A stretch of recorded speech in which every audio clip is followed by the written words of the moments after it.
saudara rekan-rekan saya Marcelino Sabi, SHMH, menurut pandangan hukum saya bahwa illegal akses yang dilakukan oleh yang namanya istri sah, tentunya itu tidak ada.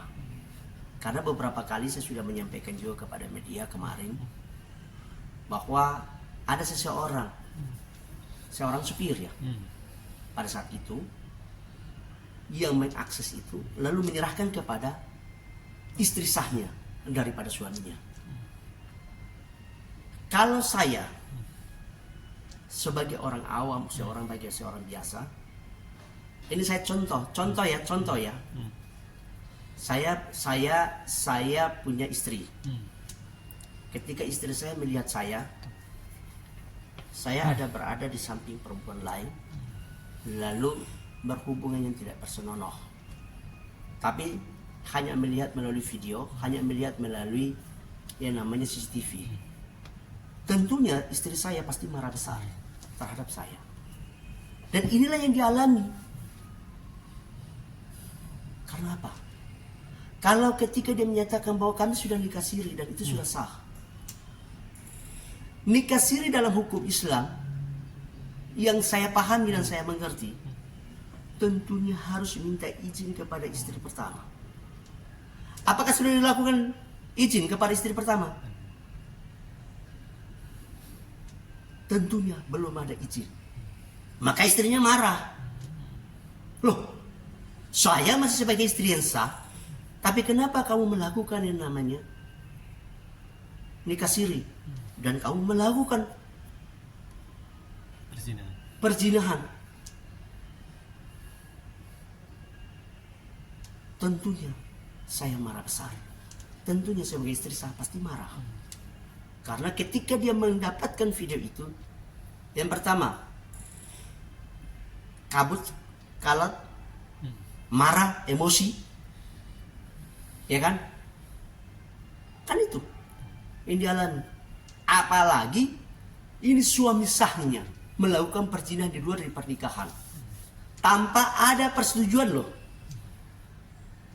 Di dalam hukum Islam sudah jelas aturannya dan sudah diatur dalam hukum acaranya.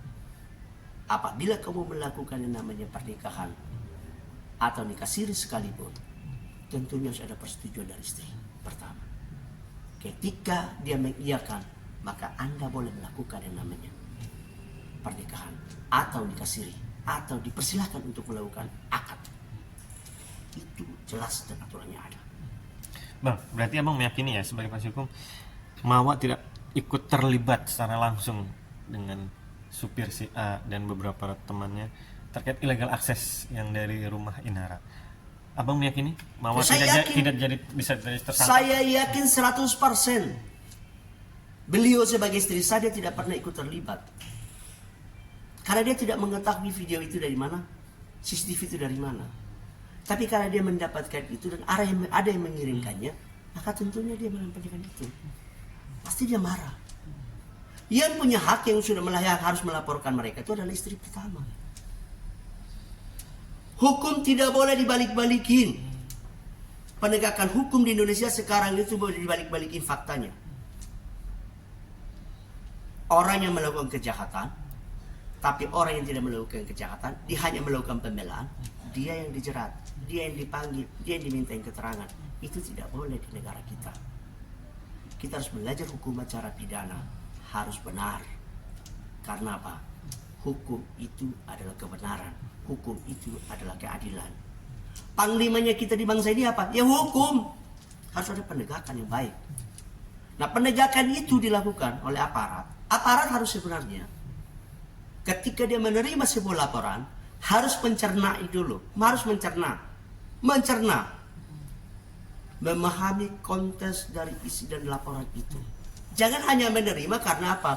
Perbuatan pencemaran nama baik. Itu tidak boleh. Asal muasal dari perkara itu, asal muasal datanya dari masalah itu apa? Tentunya harus dipahami itu dengan baik.